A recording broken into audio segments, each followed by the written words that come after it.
আমি গোসল করবো না, আম্মা আমার সাইরা দাও, আমি গোসল করবো না।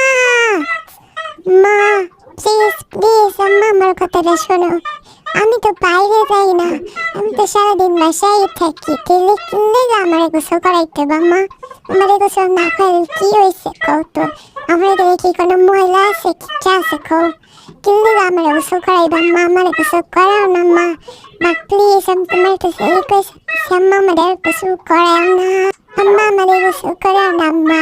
এই যে আমার কথা তুমি শুনতেছ না, তুমি কিন্তু পরে পস্তাইবা, আমি কিন্তু কয়ে দিলাম আগে তোমারে। এই নাও দেখছো এখন কেমন লাগে মজা, আমি তো তোমারে বারবার কইছি আমার গোসল করাও না করাও না, এখন পস্তাইতেছ, এখন মজা লাগে।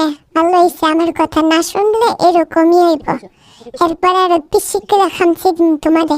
তুমি দিন দিন পচে গেছো, আমার কথা শুনো না, আমার খালি গোসল করাও, দেখো তোমাদের এরপরে আরো বেশি করে দিন।